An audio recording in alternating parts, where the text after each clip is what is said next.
Hello दोस्तों, welcome back to my channel Uttarakhand school study. My name is Prema. दोस्तों, आशा करती हूँ आप सब लोग बहुत अच्छे होंगे, एक्टिव होंगे और हमेशा की तरह हेल्दी होंगे। और आई होप आप अपनी सभी अपकमिंग एग्ज़ाम्स की प्रिपरेशन बहुत अच्छे से मेहनत से कर रहे होंगे।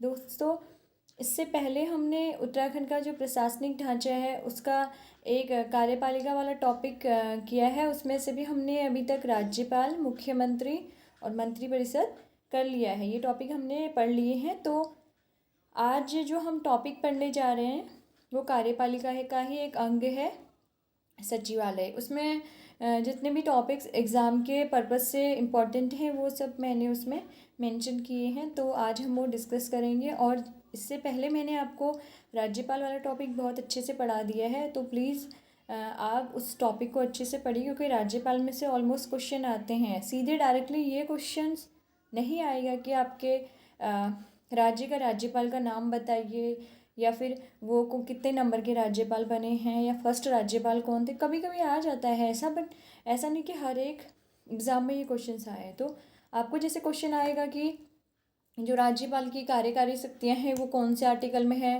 राज्य का एक राज्यपाल होना चाहिए, वो भारतीय संविधान के किस अनुच्छेद में है। और इस तरीके के बहुत सारे क्वेश्चंस टिपिकल होंगे कि जो राज्य का वास्तविक प्रमुख होता है वो कौन है, जो संवैधानिक प्रमुख होता है वो कौन है। तो ऐसे कन्फ्यूजिंग वाले क्वेश्चंस आएंगे ऊपर नीचे थोड़ा मिक्स करके। तो आपको ये पता होना चाहिए। तो मैंने उसी पॉइंट ऑफ व्यू से आपको पॉइंट करके लिखा रखा है और आपको जो टॉपिक्स हैं वो डिस्कस किया है। सो आज उसी को आगे हम लोग कंटिन्यू करते हैं। और आज का जो हमारा टॉपिक है वो कार्यपालिका का जो अंग है एक सचिवालय और महानिदेशक। तो जो यहाँ का जो महाधिवक्ता होता है स्टेट का, वो तो दो टॉपिक छोटे ही हैं। हम वो टॉपिक डिस्कस करते हैं। उसके बाद हम जो हमारी प्रशासनिक ढांचा है उसका अगला टॉपिक विधानमंडल, क्योंकि कार्यपालिका खत्म हो गई है, विधानमंडल स्टार्ट करेंगे। उसके बाद नेक्स्ट हमारी न्यायपालिका होगी। तो स्टार्ट करते हैं आज कार्यपालिका का अंग। कार्यपालिका का अंग है हमारा आज मुख्यमंत्री। तो हो चुका है, तो आज करेंगे हम सचिवालय। दोस्तों, एक मिनट। कार्यपालिका का अंग सचिवालय कौन से आर्टिकल में है? तो इसे भारतीय संविधान के अनुच्छेद 98 में इसका वर्णन किया गया है कि राज्य में एक कार्यपालिका होगी। तो संविधान के अनुच्छेद 98 में इसका वर्णन किया गया है। होता क्या है कार्यपालिका, क्या जो ये अंग है सचिवालय वो क्या होता है उसके बारे में पढ़ते हैं। राज्यसभा सचिवालय का परिचय। सचिवालय विभिन्न विभागों का सामूहिक रूप होता है। विभिन्न विभाग यानी कि विभाग आपको पता होगा, जैसे कृषि विभाग हो गया, योजना आयोग विभाग हो गया, मत्स्य विभाग हो गया, ऐसे गृह विभाग हो गया। तो ऐसे बहुत सारे जो विभाग हैं छोटे छोटे, जैसे केंद्र में दोस्तों मंत्रालय होता है, तो यहाँ पे विभाग होते हैं। केंद्र का जो सचिवालय होता है उसे मंत्रालयों में विभाजित किया गया है। वैसे राज्य का जो सचिवालय होता है उसे हम लोग विभागों में सामूहिक रूप से उसे विभागों में ही वर्गीकृत करते हैं। और जो इनका एक सामूहिक रूप होता है वही सचिवालय कहलाता है। इन विभागों का राजनीतिक स्तर पर प्रमुख मंत्री होते हैं। जो राजनीतिक स्तर होता है, इनके जो जितने भी राजनीतिक कार्य होते हैं वो उसमें मंत्री उसके प्रमुख होते हैं। और प्रशासनिक स्तर पर इसका मुख्य सचिव यानी कि सचिवालय का एक मुख्य सचिव होता है। जैसे आप बोल सकते हैं कि आईएएस लेवल का होता है, जो सबसे हाईएस्ट क्वालिफिकेशन होती है इंडिया की, वो जो इसमें बन के आते हैं उनके अलग अलग योग्यताएं, उनकी शिक्षाएं सब निर्धारित की गई हैं दोस्तों। तो जैसा कि आपको बताया कि सचिवालय स्टेट में जो होगा वो विभागों में विभाजित होगा। विभाग कम से कम 15 से 35 विभाग हर राज्य में हैं। और वैसे ही जो राष्ट्र में आ जाएगा, देश में आ जाएगा, वहाँ पे उसके मंत्रालय हो जाते हैं दोस्तों। तो यहाँ पे इसके प्रमुख कौन होते हैं? मंत्री होते हैं। मंत्री यानी कि जो मैंने आपको मंत्री परिषद पढ़ाया है उसमें से भी जो मंत्री होते हैं या राज्य का जो मुख्यमंत्री होते हैं वो इसके प्रमुख होते हैं। और जो प्रशासनिक स्तर पर होता है, जो संवैधानिक स्तर पर इसके मुख्य सचिव होते हैं, जो अपने सुझाव देते हैं, जो नियम कानून उनके ऊपर अपने दृष्टिकोण, अपने विचार प्रदर्शित करते हैं, तो वो प्रशासनिक रूप से जो होते हैं मुख्य सचिव होते हैं। ठीक है दोस्तों, मुख्य सचिव ही पूरे राज्य का सचिवालय का प्रमुख होता है। मुख्य सचिव का मतलब ये नहीं है कि मुख्यमंत्री के सचिव होते हैं। मुख्यमंत्री के सचिव नहीं होते, वो मुख्यमंत्री के साथ मतलब पूरा जितना भी हमारा राज्य है उसका पूरा राज्य का क्या होते हैं, प्रमुख। सचिवालय के मुख्य सचिव ही पूरा राज्य का प्रमुख होता है।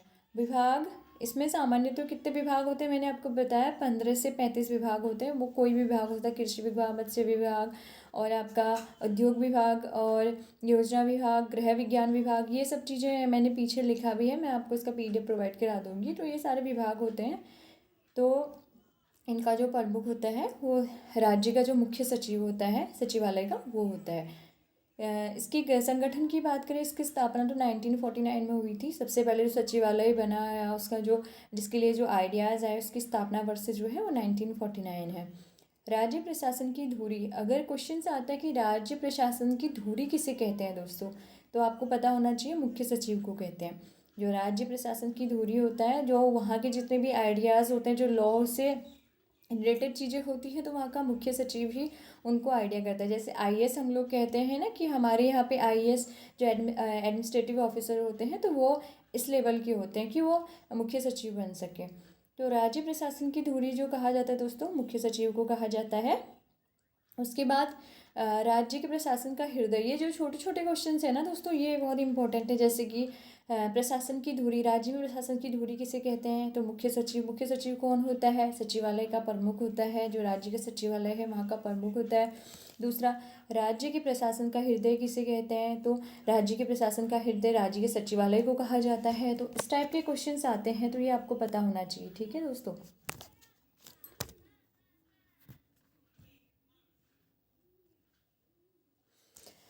राज्यसभा के सचिवालय का गठन संविधान के अनुच्छेद 98 में, जो उसमें जितने भी उपबंध दिए गए हैं उसके अनुसार किया गया था। ये आपको मैंने शुरू में ही बता दिया है। राज्यसभा के सचिवालय का गठन संविधान के अनुच्छेद 98 में, इतने जितने भी उसके अंतर्निहित उसके उपबंध हैं उनके अनुसार किया गया है कि एक राज्य का सचिवालय होगा।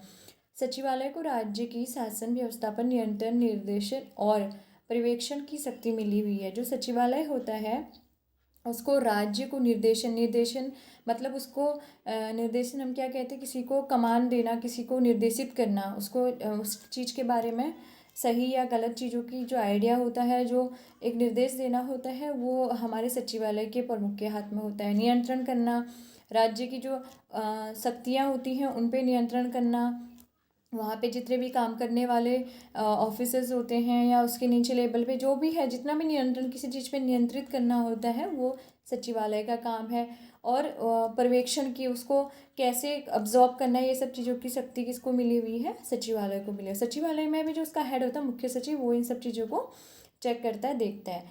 वह मुख्यमंत्री मंत्रिमंडल, मंत्री, विधानसभा, केंद्र, राज्य संबंधित कार्मिक प्रशासन, वित्तीय प्रशासन सहित अन्य कार्यों को करता है, को संपन्न करता है। आपको पता है जैसे कि वो क्या करता है, वह मुख्यमंत्री से संबंधित जो कार्य होंगे, मंत्रिमंडल जो वहाँ का मंत्री परिषद है उससे संबंधित जो कार्य होंगे, मंत्री, विधानसभा, जैसे विधानसभा के जितने मंत्री होंगे उनके संबंध में जो कार्य होंगे, उनको जो नियंत्रित या निर्देशन का जो भी कार्य होगा, केंद्र राज्य संबंध और कार्मिक प्रशासन, जो केंद्र से भी जो उसे कमान मिलेंगे, जो उसे आदेश मिलेंगे, उनसे संबंधित जो कार्य होंगे। कार्मिक प्रशासन जो कार्य करने जो शासन में काम करने वाले कार्मिक प्रशासन होगा उसका। वित्तीय प्रशासन यानी कि वित्तीय बजट वगैरह, विधेयक वगैरह जो भी होंगे उनसे संबंधित अन्य कार्यों को संपन्न कौन करता है, तो राज्य का सचिवालय करता है। सचिवालय का ही प्रमुख होता है, वो करता है। वो सब आपस में इन सब चीज़ों से जितनी भी चीज़ें निकलती हैं तो वो सब सचिवालय के पास ही जाते हैं। सचिवालय अपने उनसे भी एक सीनियर होगा तो उनके साथ या केंद्र के साथ इन सब चीज़ों को डिस्कस करके फिर इसका रिजल्ट निकालते हैं। ठीक है दोस्तों। उसके मुख्य काम में नीति निर्माण करना है। सचिवालय क्या है, उसका मुख्य कार्य क्या है, नीति निर्माण करना, यानी कि प्लान करना, योजना बनाना। एक IAS ऑफिसर, उसके पास थॉट्स अच्छे होते हैं क्योंकि वेल एजुकेटेड होता है, तो उस हिसाब से वो जो हमारे प्लान्स होते हैं, जो देश को या राज्य को चलाने के लिए जितने भी आइडिया आते हैं, उन सब चीज़ों को करने के लिए एक प्लान, एक योजना की आवश्यकता होती है। तो वही नीति निर्माण करने में सबसे बड़ी भूमिका सचिवालय निभाता है। सचिवालय को राज्य की शासन व्यवस्था पर नियंत्रण करना, ठीक है, बताया आपको अभी कि उसका कार्य होता है नियंत्रण करना। जो वहाँ की शासन व्यवस्था होती है उस पर नियंत्रण करना। ऐसे नहीं कि किसी को भी कुछ भी करने की परमिशन है, जो मंत्री है तो वो कुछ भी करेगा अपने मन से, जो राज्यपाल जी हैं वो कुछ भी करेंगे, एवे जो नीचे वाले लेवल के हैं, तो ऐसा नहीं है। उन सबको नियंत्रण करने के लिए सचिवालय बनाया गया है। सचिवालय हर एक स्टेप को लॉ के अकॉर्डिंग जो वहाँ पे कानून होता है उसके हिसाब से ही आगे बढ़ने के लिए परमिशन देगा। मुख्य सचिव राज्य सचिवालय का शासकीय प्रधान होता है। जो मुख्य सचिव होता है, जैसे आईएएस लेवल के होते हैं, जो आईएएस ऑफिसर्स होते हैं, वो सचिवालय का शासकीय प्रधान होता है। मतलब एडमिनिस्ट्रेटिव वहाँ पे जो प्रशासन होता है, जो लॉ के अकॉर्डिंग चलता है, उसका प्रमुख कौन होता है? मुख्य सचिव होता है। अगर वास्तविक बोलेंगे तो वास्तविक में मुख्यमंत्री जी आ जाएंगे, और प्रशासनिक में मुख्य सचिव और राज्यपाल।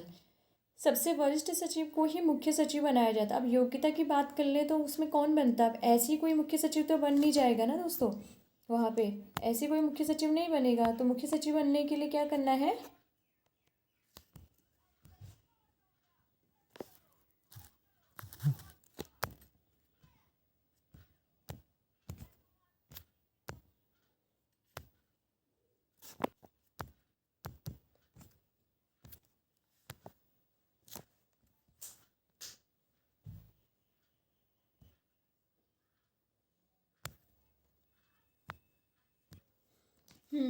सबसे वरिष्ठ सचिव को ही मुख्य सचिव बनाया जाता है। ऐसे किसी को भी हम लोग पूरा जो शासन का सचिवालय है, जो जहाँ पे मतलब सब कुछ वो कंट्रोल करते, तो किसी को भी नहीं बना सकते ना मुख्य सचिव। तो उसके लिए क्या योग्यता होनी चाहिए? सबसे वरिष्ठ, सबसे जो बड़े वहाँ पे हैं आईएएस में, तो उनको ही मुख्य सचिव बनाया जाता है। 1994 में इसका उल्लंघन हुआ था, जब वो स्टेट में राष्ट्र में बनाया गया था। मीठालाल मेहता को मुख्य सचिव बनाया गया था, तो इसका फर्स्ट टाइम पे इसका उल्लंघन हुआ था, जो सीएस थे।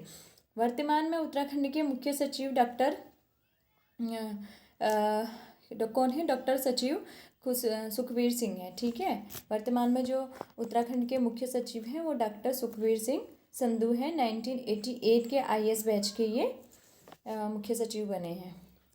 पूर्व मुख्य सचिव ओम प्रकाश को राजस्व परिषद का अध्यक्ष बनाया गया था। इनसे पहले जो मुख्य सचिव थे उनको अभी क्या बनाया गया है? राजस्व परिषद का अध्यक्ष बनाया गया है, लेकिन मुख्य सचिव के रूप में अब ये दूसरे मनोनीत हो गए हैं। मुख्य सचिव राज्य प्रशासन का प्रशासनिक प्रमुख होता है तथा राज्य के प्रशासनिक पदानुक्रम में उसका सर्वोच्च स्थान होता है। जो मुख्य सचिव होता है वो राज्य प्रशासन का प्रशासनिक प्रमुख होता है। वहाँ के जो प्रशासन है उसका प्रमुख कौन होता है? मुख्य सचिव होता है। और जो वहाँ पे जो वास्तविक होता है वो मुख्यमंत्री होता है, और संवैधानिक जो होता है वो राज्यपाल होता है। तो आपको ये पता होना चाहिए, प्रशासन को चलाने के लिए प्रशासनिक का जो मुख्य होता है वो होता है मुख्य सचिव, जो सचिवालय का मुख्य सचिव होता है।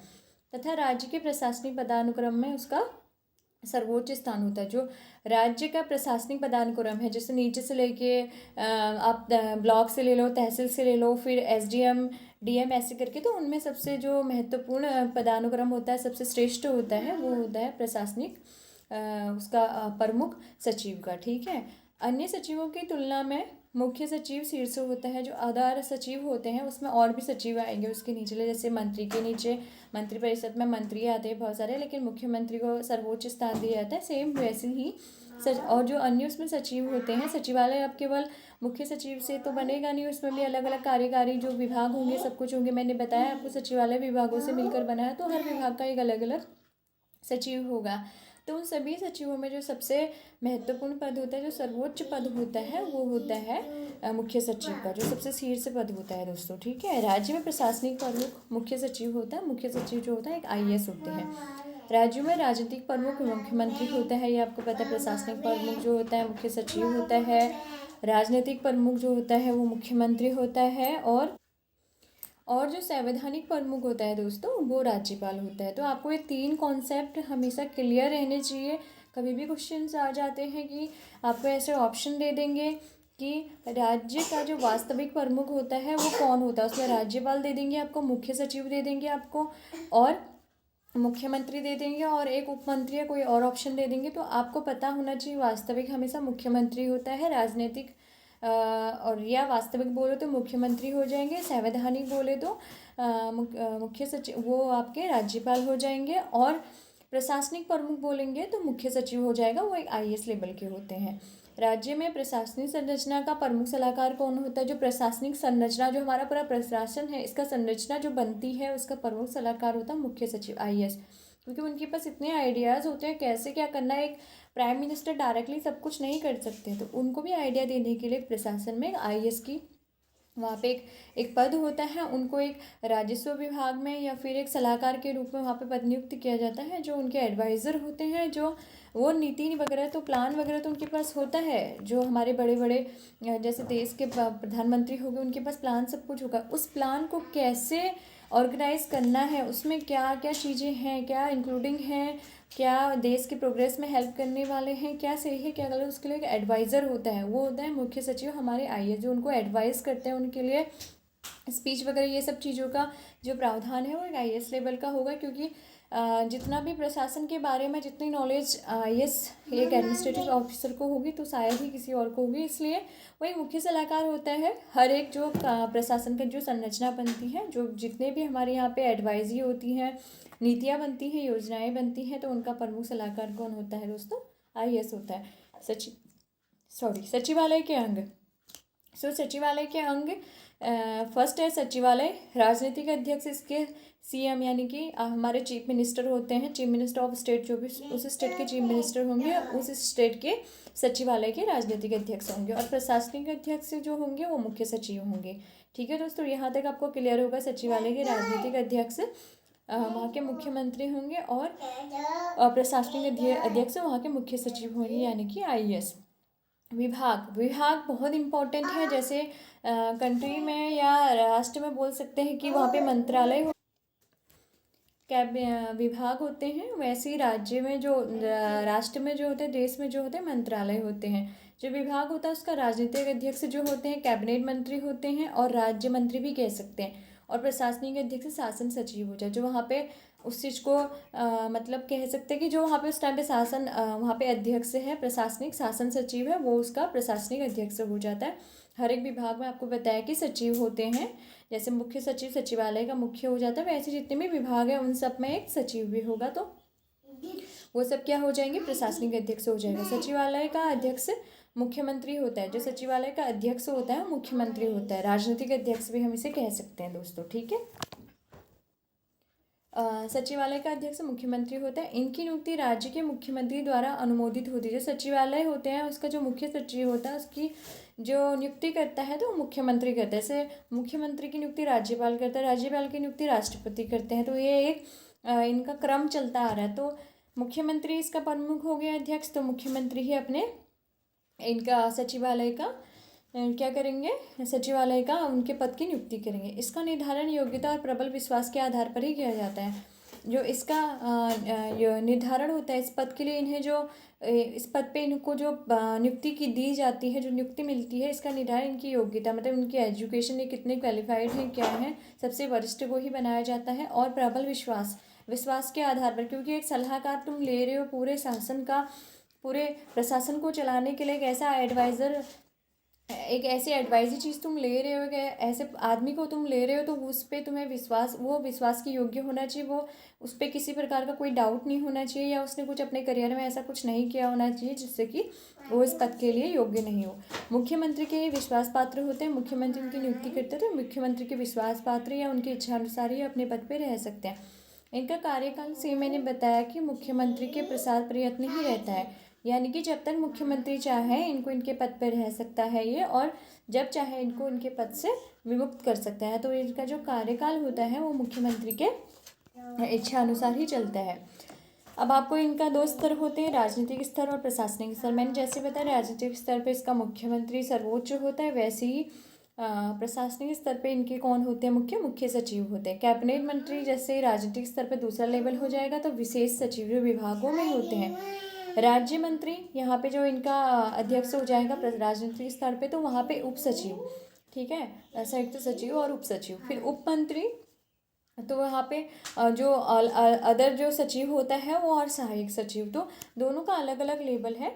दोनों में सेम कंडीशन पे सेम वर्क होता है। वहाँ पे अध्यक्ष राजनीतिक स्तर पे मुख्यमंत्री करेगा, तो प्रशासनिक स्तर पे सचिव करेगा। तो ये आपको पता होना चाहिए दोस्तों।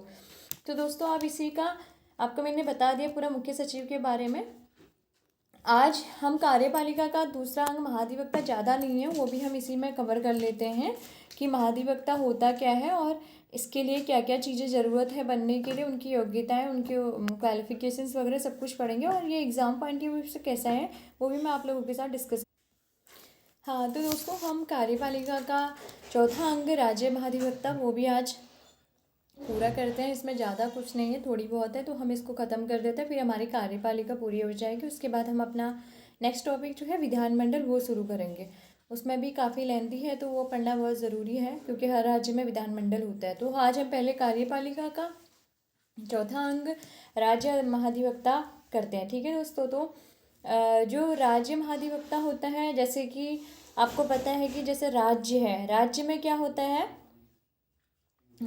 एक महाधिवक्ता होता है, तो वो किस संविधान के किस आर्टिकल के थ्रू होता है, कैसे होता है, वह वो आपको मैं आज डिस्कस करूँगी। जैसे महान्यायवादी होता है दोस्तों, महान्यायवादी कहाँ होता है, देश में होता है, राष्ट्र में महान्यायवादी होता है। सेम महान्यायवादी का ही स्वरूप वो महाधिवक्ता राज्य में होता है। तो ये कन्फ्यूज़न वाली चीज़ें नहीं होनी चाहिए, आपको पता होना चाहिए कि देश का क्या होता है, महान्यायवादी होता है, और राज्य का क्या होता है, महाधिवक्ता। दोनों के काम सेम है, लेकिन वो देश का है तो उसके थोड़ा रिस्पॉन्सिबिलिटी ज़्यादा होंगी, उसके ऊपर प्रॉब्ली उनके जो सब कुछ है, पद है, सारी चीज़ें, उनमें थोड़े डिफरेंसेस होंगे, बट कार्य एक ही होता है। जो वो स्टेट अपने हमारी कंट्री में राष्ट्र लेवल पे करते हैं, ये एक राज्य लेवल पे करते हैं। तो दोस्तों स्टार्ट करते हैं हम लोग। कार्यपालिका का चौथा अंग राज्य महाधिवक्ता, advocate general of the state, वो attorney general of the country हो जाएगा आपका। ठीक है, संविधान के आर्टिकल 165 यानी कि 165 में राज्य के महाधिवक्ता की व्यवस्था की गई है। वह राज्य का सर्वोच्च कानून अधिकारी होता है। आपको पता होना चाहिए कि राज्य का सर्वोच्च कानून अधिकारी कौन होता है, राज्य का महाधिवक्ता होता है। जैसे अभी हमने इससे पहले पढ़ा था सचिवालय, तो राज्य का प्रमुख प्रशासनिक अधिकारी कौन होता है, तो मुख्य सचिव होता है, वो एक IAS ऑफिसर्स होते हैं, उनमें भी सबसे वरिष्ठ IAS। ठीक है दोस्तों, तो अब ये संविधान का जो सर्वोच्च महाधिवक्ता कौन होता है, वहाँ पे जो सर्वोच्च कानून का अधिकारी होता है, सबसे हाई लेवल का जो कानून का अधिकारी होता है, वही advocate general of the state होता है। इस तरह वह भारत के महान्यायवादी, मैंने आपको बताया भारत के महान्यायवादी मतलब वहाँ के जो अटॉर्नी जनरल होते हैं, जो सबसे बड़े कानूनी सलाहकार होते हैं, उनकी जैसी भूमिका वो राज्य में निभाता है। तो महान्यायवादी के जैसा ही होता है संविधान ये महाधिवक्ता राज्य में। ठीक है दोस्तों, सूर्य नारायण बाबुलकर उत्तराखंड के महाधिवक्ता हैं। अभी हमारे उत्तराखंड के जो महाधिवक्ता वो कौन है, मैं साथ साथ आपको प्रेजेंट इनके जो प्रमुख हैं, अध्यक्ष हैं, वो भी बताते जा रही हूँ। इससे पहले मैंने आपको सचिवालय का बताया, प्लीज़ आप नोट डाउन कीजिएगा। और अभी मैं आपको बता रही हूँ उत्तराखंड के जो वर्तमान महाधिवक्ता हैं, सूर्य नारायण बाबुलकर उत्तराखंड के महाधिवक्ता हैं। महाधिवक्ता की नियुक्ति कौन करता है, महाधिवक्ता की नियुक्ति राज्यपाल द्वारा होती है।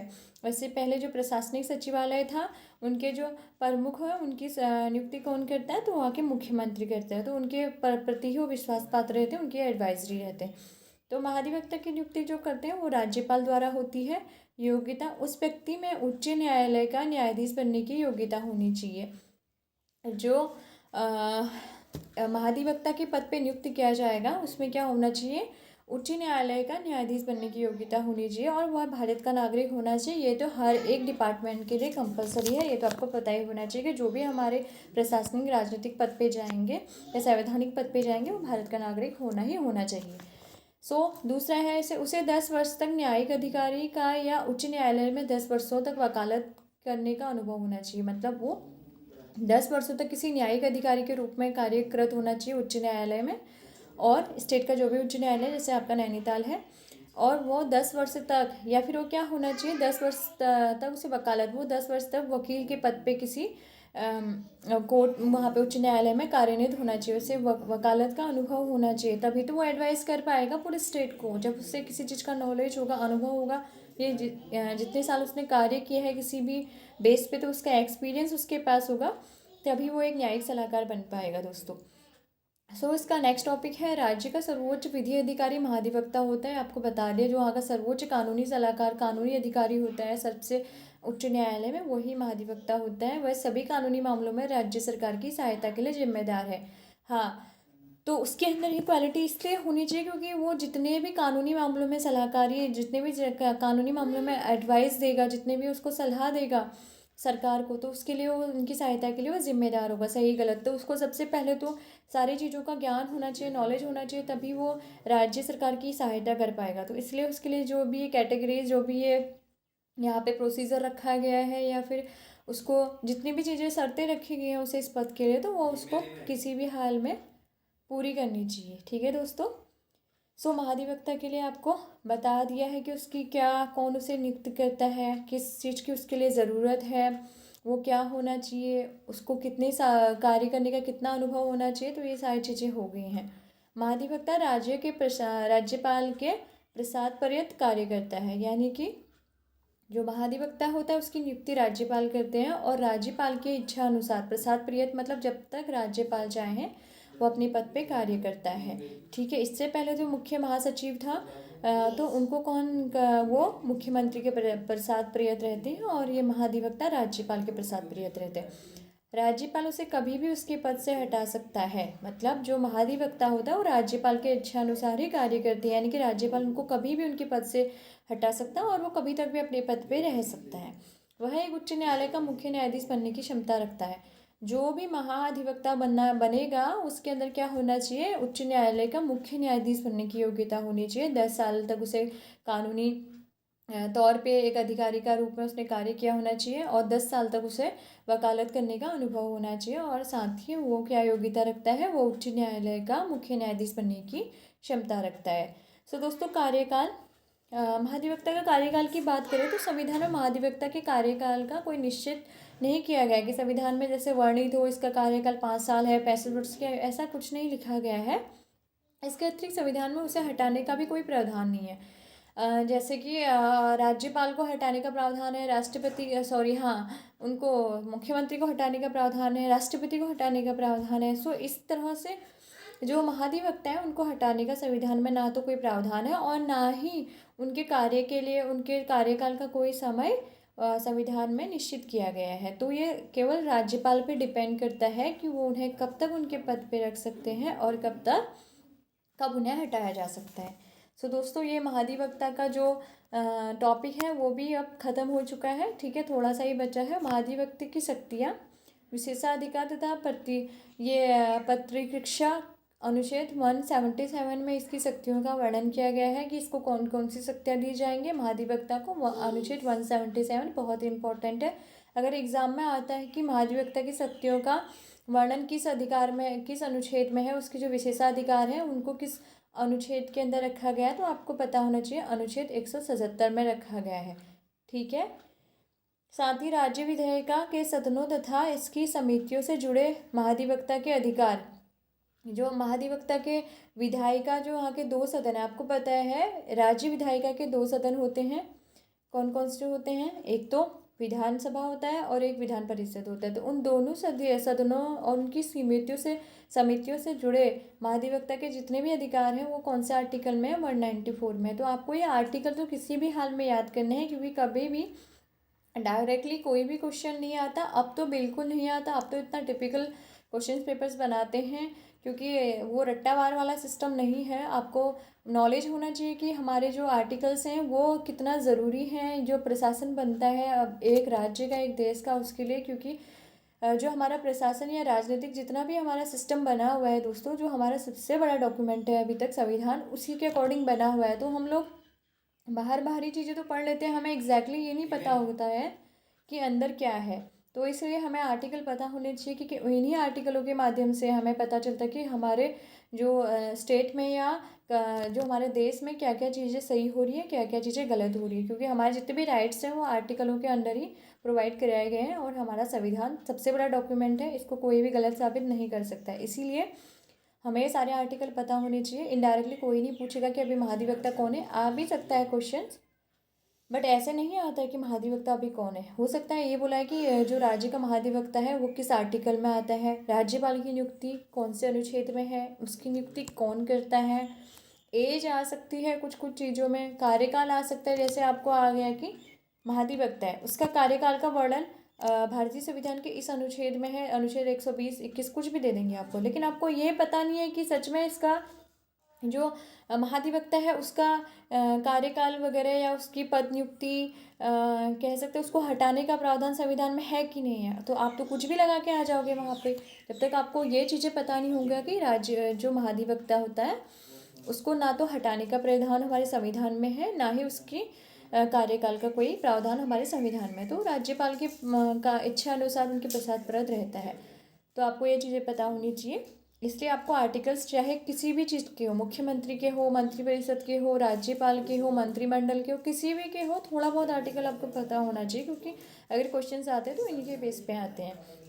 ठीक है दोस्तों, और वर्तमान में कौन क्या है ये भी आपको पता होना चाहिए, और प्रथम कौन था क्या था ये भी आपको पता होना चाहिए। सो दोस्तों, आज की वीडियो मैं यहीं पे समाप्त करती हूँ, और आई होप आपको ये जितना भी मैंने आज टॉपिक पढ़ाया है आपको अच्छा लगेगा, और आप इन सारे टॉपिक्स को, इनमें से जो मेन क्वेश्चंस हैं आप वो बनाइए, वो लिखिए और रिवाइज़ कीजिए जितना भी मैंने आपको। जब तक आप पिछला वीडियो नहीं देखोगे दोस्तों, आपको ये सीधे डायरेक्टली समझ में नहीं आएगा। आपको शुरू से पढ़ना है। उत्तराखंड का प्रशासनिक ढांचा जो मैंने आपको पढ़ा दिया है, अभी तक एक टॉपिक कंप्लीट हो चुका है, आज कार्यपालिका पूरा हो चुका है। ये आपका केवल यूके एसएससी या यूके ट्रिपल एसएससी या फिर आपके ग्रुप सी ग्रुप डी के लिए ही इंपॉर्टेंट नहीं। अदर आप इन फ्यूचर किसी भी एग्ज़ाम को देते हो, इवन आप यूपीएससी लेवल का भी एग्ज़ाम दोगे, अगर वहाँ पे इस टाइप के क्वेश्चंस आते हैं, वहाँ पे तो आर्टिकल्स ही आते हैं, किस आर्टिकल में क्या दिया गया है, शक्तियाँ, ये सब चीज़ें ही आते हैं। तो आप उसके लिए भी ये बहुत इंपॉर्टेंट है। इससे अदर मेरे हिसाब से कुछ नहीं आता है। तो आप ये जो पुरानी वीडियोस हैं, जब तक आप सीरियल से उनको नहीं देखेंगे तब तक आपको समझ में नहीं आएगा। उत्तराखंड राज्य का गठन, वहाँ का प्रशासन और संवैधानिक जो भी चीज़ें हैं मैं आपको पढ़ा चुकी हूँ। और आज हमारा कार्यकाल पालिका भी पूरा हो गया है, जो प्रशासनिक ढांचा का दूसरा पहला अंग है।